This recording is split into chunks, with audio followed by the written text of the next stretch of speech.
हाय। ये मेरा बिहार दरोगा एसआई प्रोविज़न का जो 28 सीट निकला है उसका 71वीं बीपीएससी और बिहार एसएससी में आने वाला जो भी क्वेश्चन है ये मेरा इसका चौथा सेट है। इसमें मैं 18 क्वेश्चन दे रहा हूँ और जो भी क्वेश्चन है ये एग्ज़ाम में आया हुआ क्वेश्चन है या फिर आने वाला होगा। मतलब कोई इधर उधर का क्वेश्चन मैं नहीं डाल रहा हूँ, मैं जो भी क्वेश्चन डाल रहा हूँ वो बहुत ही इंपॉर्टेंट क्वेश्चन डाल रहा हूँ। ठीक है, तो इसी के साथ मैं आज स्टार्ट करता हूँ। Question number 1। क्वेश्चन नंबर 1 में क्या कहता है कि इनमें से कोई नहीं यानी कि नोटा विकल्प के बारे में निम्नलिखित में से कौन सा कथन गलत है। ठीक है, ए यह मतदाताओं को चुनाव के लिए सभी उम्मीदवारों को औपचारिक रूप से अस्वीकार करने की अनुमति देता है। बी यदि नोटा को एक निर्वाचन क्षेत्र में सबसे अधिक वोट मिलते हैं तो दूसरे सबसे अधिक वोट प्राप्त करने वाले उम्मीदवार को विजेता घोषित किया जाता है।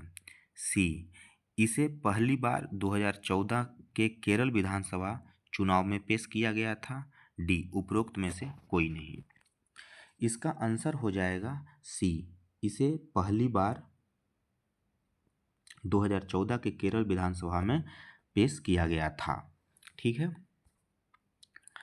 कह रहा है कि नोटा विकल्प को पहली बार 2013 में छत्तीसगढ़, मिजोरम, राजस्थान, मध्य प्रदेश और दिल्ली के संघ क्षेत्र के विधानसभा चुनावों में लागू किया गया था, न कि 2014 के केरल विधानसभा चुनाव में। नोटा मतदाताओं को सभी उम्मीदवारों को अस्वीकार करने की औपचारिक रूप से अनुमति देता है। यदि नोटा को सबसे अधिक वोट मिलते हैं तो उस निर्वाचन क्षेत्र में दूसरे सबसे अधिक वोट प्राप्त करने वाले उम्मीदवार को विजेता घोषित किया जाता है। यानी कि इसे पहली बार 2014 के केरल विधानसभा चुनाव में पेश किया गया था, तो ये भी गलत होगा। यहाँ पे इस तरह से आंसर हो जाएगा डी। ठीक है, 2013 में ही हो गया था छत्तीसगढ़ वाला में। ठीक है, क्वेश्चन नंबर 2 कह रहा है क्या कि राष्ट्रीय मानवाधिकार आयोग NHRC के संबंध में निम्नलिखित में से कौन से कथन सही है। कथन 1 क्या है, यह एक संवैधानिक संस्था है। ठीक है, 2 कह रहा है इसकी स्थापना 1993 में पेरिस सिद्धांतों के अनुसार की गई थी। नीचे दिए गए कूट का उपयोग करके सही उत्तर चुनें। ठीक है, ए केवल 1, बी केवल 2, सी 1 और 2 दोनों, डी ना तो 1 और ना ही 2। तो इसका आंसर हो जाएगा बी केवल 2। ठीक है, कह रहा है क्या कि राष्ट्रीय मानवाधिकार आयोग NHRC एक संवैधानिक निकाय नहीं बल्कि एक वैधानिक निकाय है जिसे मानवाधिकार संरक्षण अधिनियम PHRA 1993 के तहत स्थापित किया गया था। इसका मुख्य उद्देश्य देश में मानवाधिकार को बढ़ावा देना और उनकी रक्षा करना है। ठीक है, इसलिए कथन 1 गलत हो जाएगा। इसकी स्थापना 1993 में पेरिस सिद्धांतों के अनुसार किया गया था, ये कथन सही है, 1993 के तहत किया गया था। ठीक है, क्वेश्चन नंबर 3 क्या कहता है, भारतीय संविधान के अनुच्छेद 3 के संबंध में निम्नलिखित कथनों पर विचार करें। ठीक है, कथन 1 क्या कह रहा है, यह संसद को किसी राज्य से क्षेत्र को अलग करके या दो से अधिक राज्यों को मिलाकर नया राज्य बनाने का अधिकार देता है। दूसरा क्या कह रहा है, अनुच्छेद 3 के तहत राष्ट्रपति को बिल को राज्य विधायिका के पास संदर्भित करने की आवश्यकता नहीं है। ऊपर दिए गए कथनों में से कौन सा कथन सही है। ए कथन 1, ए केवल 2, सी 1 और 2 दोनों, डी ना तो 1 और ना ही 2। आंसर 3 का हो जाएगा आंसर ए केवल 1। ठीक है, अब इसको समझिए क्या कहता है। अनुच्छेद 3 संसद को निम्नलिखित अधिकार प्रदान करता है। क्या क्या करता है, किसी राज्य से क्षेत्र को अलग करके या दो से अधिक राज्यों को मिलाकर नया राज्य बनाना या किसी क्षेत्र को किसी राज्य के हिस्से में मिलाना, ये हो गया। फिर कह रहा है दूसरा, किसी राज्य के क्षेत्र को बढ़ाना, किसी राज्य के क्षेत्र को घटाना, किसी राज्य की सीमाओं को बदलना और किसी राज्य का नाम बदलना। ठीक है।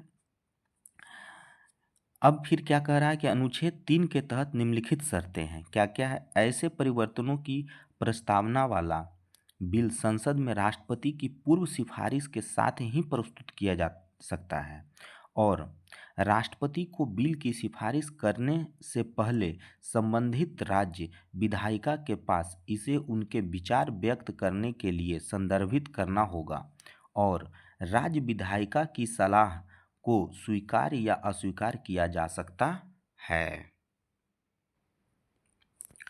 कह रहा है क्या? निम्नलिखित कथनों पर विचार करें। क्या कथन एक कह रहा है, किसी मुद्रा को अंतर्राष्ट्रीय कहा जाता है यदि इसे वैश्विक स्तर पर विनिमय के माध्यम के रूप में व्यापक रूप से स्वीकार किया जाता है।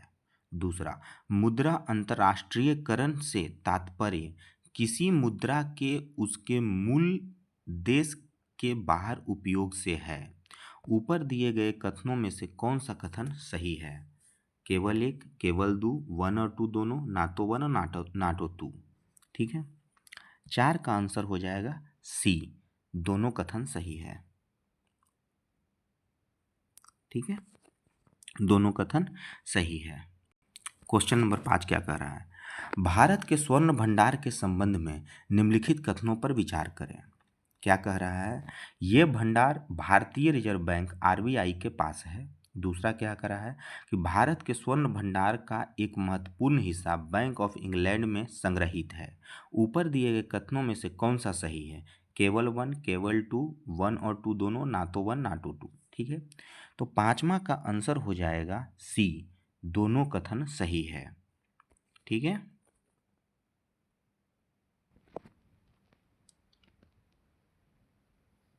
वन और टू दोनों सही है। ठीक है ना। देखिए क्या कह रहा है, कह रहा है कि स्वर्ण भंडार से तात्पर्य किसी देश के केंद्रीय बैंक द्वारा रखे गए सोने से है जो भारत के मामले में भारतीय रिजर्व बैंक है। ये भंडार वित्तीय वादों के लिए बैकअप और मूल्य के भंडार के रूप में कार्य करते हैं। फिर दूसरा पॉइंट क्या कहता है, भारत का स्वर्ण भंडार मुख्य रूप से बैंक ऑफ इंग्लैंड में संग्रहित है जो अपने बड़े सुरक्षा प्रोटोकॉल के लिए जाना जाता है। इसके अतिरिक्त आरबीआई अपने सोने के भंडार का एक हिस्सा स्विट्जरलैंड के बेसल में bank for international settlements BIS में बासेल स्विट्जरलैंड और federal reserve bank of New York America में भी रखता है। ठीक है। क्वेश्चन नंबर 6 क्या कहता है, किस समिति ने भारत में केंद्र और राज्य सरकारों के लिए एक विशिष्ट ऋण से जीडीपी अनुपात की परिकल्पना की थी? 6 नंबर का, हाशिम समिति, बी एन के सिंह समिति, सी राव समिति, डी उपरोक्त में से कोई नहीं। तो 6 का आंसर हो जाएगा बी एन के सिंह समिति। ठीक है। क्या कह रहा है कि एन के समिति, जिसे fiscal responsibility and budget management FRBM समीक्षा समिति भी कहा जाता है, को एफआरबीएम अधिनियम की समीक्षा और सुधार के सुझाव देने के लिए गठित किया गया था। इसने केंद्र सरकार 40% और राज्य सरकारों को 20% के लिए विशिष्ट ऋण से जीडीपी लक्ष्य की सिफारिश की, जिसका लक्ष्य कुल 60% सामान्य सरकारी ऋण से जीडीपी अनुपात है। ठीक है, समझ में आ गया। बहुत ही अच्छा अच्छा क्वेश्चन है और ये सब क्वेश्चन आने वाले समय में जरूर आएगा।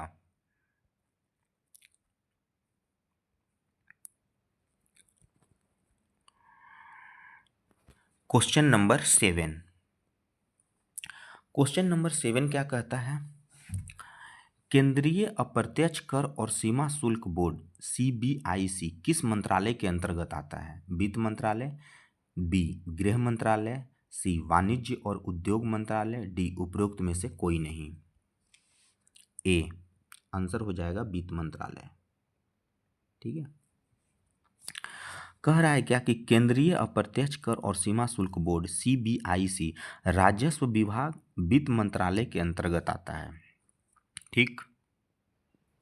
क्वेश्चन नंबर 8, निम्नलिखित में से कौन सा कथन प्रेस्टन वक्र का सही वर्णन करता है? प्रेस्टन वक्र का। ए, इसके अनुसार महंगाई और बेरोजगारी के बीच एक विपरीत संबंध होता है। बी, यह एक आवृत्ति वितरण के मानों के बीच असमानता को मापता है। सी, यह जीवन प्रत्याशा और प्रति व्यक्ति आय के बीच एक अनुभवजन्य संबंध को दर्शाता है। डी, यह कर दरों और कुल कर राजस्व के बीच के संबंध को दर्शाता है। तो 8 का आंसर हो जाएगा सी। ठीक है। कह रहा है क्या 8 में, प्रेस्टन वक्र एक अनुभवजन्य संबंध को दर्शाता है जो जीवन प्रत्याशा और प्रति व्यक्ति आय के बीच होता है। इस अवधारणा को अमेरिकी समाजशास्त्री सैमुअल एच प्रेस्टन ने 1975 में पेश किया था। ठीक है। 9 नंबर, सार्वजनिक ऋण के संबंध में निम्नलिखित में से कौन से कथन सही है? ठीक। कथन एक क्या कह रहा है? 2022-23 में भारत का सार्वजनिक ऋण से GDP अनुपात 31% था। 2 नंबर कह रहा है सार्वजनिक ऋण के स्रोतों में दिनांकित सरकारी प्रतिभूतियां, G-SEC, ट्रेजरी बिल और बाहरी सहायता शामिल है। नीचे दिए गए कूट का उपयोग करके सही उत्तर चुनें। केवल 1, बी केवल 2, सी 1 और 2 दोनों, डी ना तो 1 और ना ही 2। तो 9 का आंसर हो जाएगा बी केवल 2। ठीक है। क्या कह रहा है? भारत का सार्वजनिक ऋण से GDP अनुपात 2022-23 में लगभग 81% था, 31% नहीं, इसलिए कथन एक गलत हो गया। सार्वजनिक ऋण वह कुल राशि है जिसमें कुल देनदारियां भी शामिल है जो सरकार ने अपनी विकासात्मक बजट की पूर्ति के लिए उधार ली है। फिर वह क्या? सार्वजनिक ऋण के स्रोतों में दिनांकित सरकारी प्रतिभूतियां, G-SEC, ट्रेजरी बिल्स और बाहरी सहायता शामिल है, इसलिए कथन 2 सही हो जाएगा। ठीक है ना। तो केवल 2 आंसर होगा। क्वेश्चन नंबर 10, निम्नलिखित कथनों पर विचार करें। ठीक है। कथन एक क्या कहता है?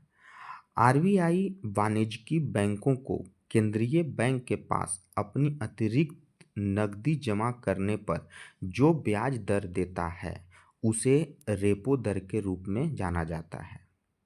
कथन 2, जब वाणिज्यिक बैंक RBI से पैसा उधार लेते हैं तो RBI जो ब्याज दर लेता है उसे रिवर्स रेपो दर के रूप में जाना जाता है। ऊपर दिए गए कथनों में से कौन से कथन गलत है? केवल 1, केवल 2, 1 और 2 दोनों, ना तो 1 ना तो 2 दोनों। यानी कि 10 नंबर क्वेश्चन का आंसर हो जाएगा सी, 1 और 2 दोनों। क्या हो जाएगा भाई साहब? गलत हो जाएगा। अब देखिए क्या कह रहा है। जब वाणिज्यिक बैंक RBI से पैसा उधार लेते हैं तो RBI जो ब्याज दर लेता है उसे रेपो दर कहा जाता है। ठीक है। RBI वाणिज्य बैंकों को केंद्रीय बैंक के पास अपनी अतिरिक्त नकदी जमा करने पर जो ब्याज दर देता है उसे रिवर्स रेपो दर कहा जाता है। इसलिए दोनों कथन गलत था और जो मैंने बोला उसको आप अच्छे से अगर सुने हैं ध्यान से तो आपको ध्यान होगा। देखिए, फेस दिखाकर तो बात की बात है पढ़ाना बोर्ड पे, लेकिन अगर मैं इस तरह से बोल रहा हूँ और आप में लिसनिंग पावर सबसे ज़्यादा है, मतलब सुनने का ज़्यादा है आप में पावर, ठीक है ना, और सुनकर समझने का ज़्यादा पावर है, तो आप बहुत ही अच्छे से क्वेश्चन को करोगे और क्वेश्चन कभी नहीं छूटेगा। इतना आप जान लेना, क्योंकि मैं जो भी क्वेश्चन करवा रहा हूँ वो क्वेश्चन एग्ज़ाम में आया हुआ क्वेश्चन है या फिर एग्ज़ाम में क्वेश्चन आएगा। इस टाइप का ही क्वेश्चन मैं करवा रहा हूँ, क्योंकि मैं मेहनत करता हूँ इसलिए मेरा लगातार वीडियो नहीं आ पाता है। मैं क्वेश्चन को छाँटता हूँ, बहुत सारा एग्ज़ाम का क्वेश्चन मैं देखता हूँ कि एक क्वेश्चन कितने एग्ज़ाम में पूछा हुआ है। मैं इस टाइप से काम कर रहा हूँ ताकि आप लोग को आने वाले एग्ज़ाम में कभी कोई दिक्कत ना हो और रिजल्ट आप 100% दें। Question number 11। क्वेश्चन नंबर 11 क्या कह रहा है? भारतीय दिवाला और दिवालियापन बोर्ड IBBI के संदर्भ में निम्नलिखित कथनों पर विचार करें। कथन एक क्या कह रहा है? यह कंपनी अधिनियम के तहत स्थापित एक नियामक संस्था है। कथन 2, इसका कार्य दिवालिया पेशेवर एजेंसियों और सूचना उपयोगिताओं की नियामक निगरानी करना है। तीसरा, IBBI के अध्यक्ष की नियुक्ति सेबी द्वारा की जाती है। ऊपर दिए गए कथनों में से कौन से कथन सही है? ए केवल एक, बी केवल दो, सी केवल 1 और 3, डी केवल 2 और 3। तो 11 का आंसर हो जाएगा बी, केवल 2। अब देखिए, इसको सुनिएगा ध्यान से। कथन एक गलत क्यों हुआ, सही क्यों नहीं है? IBBI को 1 अक्टूबर 2016 को दिवाला या दिवालियापन संहिता IBC 2016 के तहत स्थापित किया गया था, न कि कंपनी अधिनियम के तहत। समझ में आ गया? कथन 2 सही क्यों है? IBBI का कार्य दिवालिया पेशेवर एजेंसियों और सूचना उपयोगिताओं की नियामक निगरानी करना है। ठीक है। अब देखिए, कथन 3 गलत क्यों है?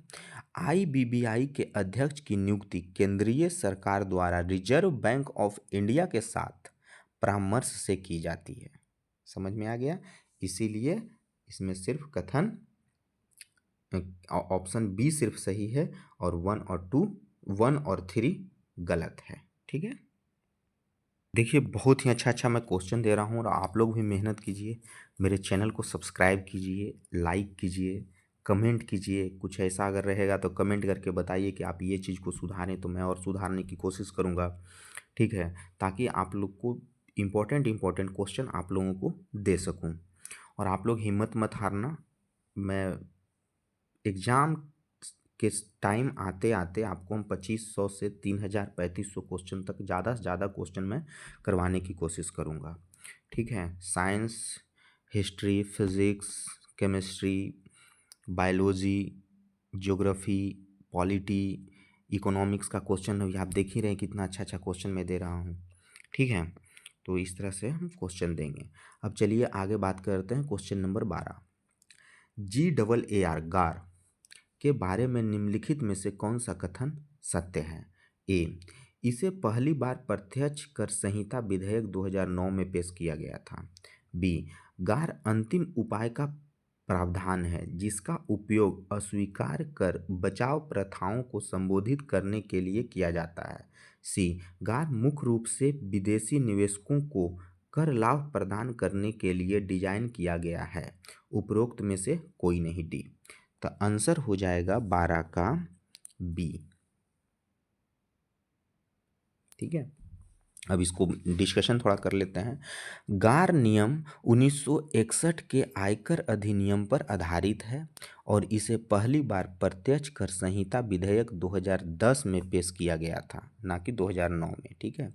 यह अंतिम उपाय का प्रावधान है जो अस्वीकार कर बचाव प्रथाओं को खत्म करने के लिए कर प्राधिकरण द्वारा लागू किया जा सकता है, जो अन्यथा सामान्य कर कानून की शर्तों और वैधानिक व्याख्या का अनुपालन करेगा। क्वेश्चन नंबर 13 क्या कर रहा है कि GST परिषद के संबंध में निम्नलिखित कथनों पर विचार करें। ठीक है। कथन एक क्या कर रहा है? यह भारतीय संविधान के अनुच्छेद 279A 279A के तहत स्थापित एक संवैधानिक निकाय है। कथन 2, केंद्रीय वित्त मंत्री GST परिषद के अध्यक्ष के रूप में कार्य करते हैं। कथन 3, GST परिषद में निर्णय उपस्थित और मतदान करने वाले सदस्यों के साधारण बहुमत द्वारा किए जाते हैं। उपरोक्त में से कौन सा कथन सही है? केवल कथन ए ऑप्शन ए में क्या है, केवल 1 और 2, ऑप्शन बी केवल 2 और 3, ऑप्शन सी केवल 1 और 3, ऑप्शन डी 1, 2 और 3। क्वेश्चन नंबर 13 क्या कहता है, ए 1 और 2 सही है। ठीक है, इसका डिस्कशन कर लेते हैं। कथन एक सही क्यों है? जीएसटी परिषद की स्थापना 101वें संवैधानिक संशोधन अधिनियम के बाद अनुच्छेद 279 ए के तहत की गई थी। ठीक है। कथन दो सही है, केंद्रीय वित्त मंत्री जीएसटी परिषद के अध्यक्ष होते हैं। ठीक है। अब तीन गलत क्यों है? कथन तीन गलत क्यों है? जीएसटी परिषद में निर्णय उपस्थित और मतदान करने वाले सदस्यों के कम से कम 3/4 वोटों के बहुमत से किए जाते हैं। ठीक है। क्वेश्चन नंबर 14 क्या कहता है, निम्नलिखित में से कौन सा युग्म सही सुमेलित नहीं है? ए पौधों के जीवाश्मों का अध्ययन पोडोलॉजी, फूलों का अध्ययन एंथोलॉजी, पोषण का अध्ययन ट्रोफोलॉजी, मानव मांसपेशियों का अध्ययन मायोलॉजी। ठीक है ना, कौन सा सुमेलित नहीं है? तो इसका आंसर हो जाएगा 14 का ए, ये सुमेलित नहीं है, बाकी तीनों सुमेलित है। क्या है भाई? फूलों का अध्ययन एंथोलॉजी के तहत किया जाता है, पोषण का अध्ययन ट्रोफोलॉजी के अंतर्गत होता है, मानव मांसपेशियों का अध्ययन मायोलॉजी के अंतर्गत होता है, जबकि मिट्टी का निर्माण आदि का अध्ययन पेडोलॉजी के अंतर्गत किया जाता है। ठीक है। क्वेश्चन नंबर 15, तंत्रिका तंत्र से संबंधित निम्नलिखित कथनों पर विचार करें। 1 मनुष्य में 12 जोड़ी कपाल तंत्रिकाएं पाई जाती हैं। कथन 2 मनुष्य में 32 जोड़ी स्पाइनल नसें पाई जाती है। ऊपर दिए गए कथनों में से कौन सा सही है? ए केवल 1, बी केवल 2, सी 1 और 2 दोनों, डी ना तो 1 और ना ही 2। तो 15 का आंसर हो जाएगा ए केवल 1। ठीक है। कह रहा है क्या, तंत्रिका ऊतक की इकाई को न्यूरॉन या तंत्रिका कोशिकाएं कहते हैं। ये शरीर की सबसे लंबी कोशिकाएं होती है। मनुष्य में कपाल तंत्रिकाओं के 12 जोड़े होते हैं, जिनमें से पहला, दूसरा और 8वां जोड़ा संवेदी होता है और बाकी मिश्रित होते हैं।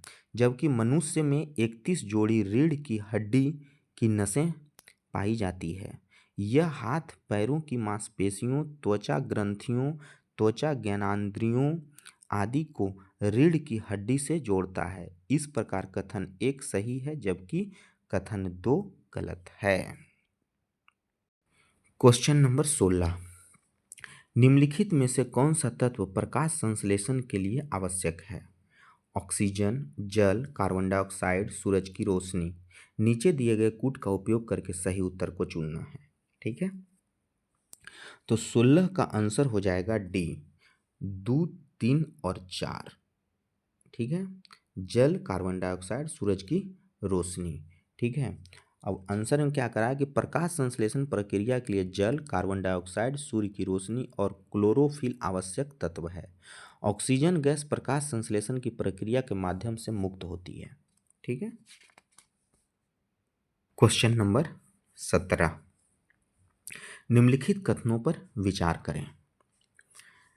पानी में डूबा हुआ हवा का बुलबुला जिसकी सतह उत्तल होती है, अवतल लेंस की तरह व्यवहार करता है। कथन 2 पानी का अपवर्तनांक हवा से कम होता है, इसलिए पानी में डूबे बुलबुले के लेंस की प्रकृति बदल जाती है। ऊपर दिए गए कथनों में से कौन सा सही है? ए केवल 1, बी केवल 2, सी 1 और 2 दोनों, डी ना तो 1 और ना ही 2। इसका आंसर हो जाएगा 17 के ए केवल 1। ठीक है। क्या कह रहा है इसमें? पानी में डूबा हुआ हवा का बुलबुला जिसकी सतह उत्तल होती है, अवतल लेंस की तरह व्यवहार करता है, क्योंकि पानी का अपवर्तनांक हवा के अपवर्तनांक से अधिक होता है। इसलिए पानी में डूबे बुलबुले के लेंस की प्रकृति बदल जाती है। समझ में आ गया? क्वेश्चन नंबर 18 और यह अंतिम क्वेश्चन है। आप लोगों को ये भी आप लोग बताइए कि और इसमें कुछ इम्प्रूवमेंट अगर करना होगा तो किस तरह से करें। हम सोच रहे हैं कि डिस्कशन जो होता है वो हर एक क्वेश्चन के नीचे ही दें। ठीक है ना? इस पे आप लोग को क्या राय है कि डिस्कशन हर एक क्वेश्चन के नीचे दें या फिर इसी तरह से मैं बोल दूं आंसर बोलने के बाद पूरे डिस्कशन को? आप लोग कमेंट करके इस चीज़ को बताइएगा और लाइक कर दीजिएगा, कमेंट कर दीजिएगा और शेयर कीजिएगा, सब्सक्राइब तो ज़रूर कर लीजिएगा, सपोर्ट कीजिए। अब चलते हैं हम लोग अंतिम क्वेश्चन, 18वां क्वेश्चन इस सेट का। निम्नलिखित में से कौन सा कथन ग्रेफिन के बारे में गलत है? ग्रेफिन के बारे में इसका आंसर हो जाएगा सी, यह एक 3 आयामी पदार्थ है, ये गलत है। ठीक है ना? बाकी ए, बी और डी तीनों सही है। ठीक है, कह रहा है, इसका डिस्कशन कर देते हैं। ग्रेफिन कार्बन का एक रूप है और यह एक द्विआयामी पदार्थ है, न कि 3 आयामी। यह पदार्थ लगभग पारदर्शी होता है और यह बिजली का अच्छा संवाहक है। भारत में पहला ग्रेफिन इनोवेशन सेंटर केरल के त्रिशूल में स्थापित किया जा रहा है। केरल के त्रिशूल में पहला ग्रेफिन सेंटर स्थापित होगा। आज का ये सेट समाप्त हुआ और 5वां सेट नेक्स्ट टाइम लेकर आएंगे। वो देखिए 25 क्वेश्चन हो या 30 क्वेश्चन हो या 20 क्वेश्चन, कोशिश यही रहेगा कि 20+ क्वेश्चन ही रहे। ठीक है, आप लोग सपोर्ट कीजिए। मैं वादा करता हूँ आप लोगों को कि आप मेरे सेट से अच्छे से आप लोग पढ़िएगा। जो भी हम प्रीवियस ईयर क्वेश्चन ढूंढ ढूंढ कर दे रहे हैं, जो बिहार में पूछा हुआ क्वेश्चन है हर एक एग्ज़ाम में, यूपी में पूछा हुआ क्वेश्चन है हर एक एग्ज़ाम में, अगर इस तरह से आप लोग जुड़े रहें तो दरोगा के एग्ज़ाम आते आते तो 3000-3500 क्वेश्चन हो ही जाएगा और साथ ही बीपीएससी का एग्ज़ाम आते आते 10,000 प्लस से ज़्यादा क्वेश्चन हो जाएगा। मतलब कहिए तो किसी भी भारत के किसी भी स्टेट का एग्ज़ाम होगा और जिसमें जीके पूछा जाएगा, जीके जीएस, उसमें आपको 60%, 65%, 70% तक क्वेश्चन लड़ेगा। और जहाँ तक कि दरोगा की बात रहेगा तो हम दावे के साथ आपको बोलते हैं कि सिर्फ मेरे सेट से जो पढ़ के जाएगा पूरा क्वेश्चन, उसको पीटी में भी हो जाएगा और मेंस में भी हो जाएगा। सिर्फ फिजिकल का तैयारी उसको करना पड़ेगा। इसलिए आप लोग मेरे चैनल को सब्सक्राइब ज़रूर कर लें और शेयर भी करें, सपोर्ट भी करें। धन्यवाद।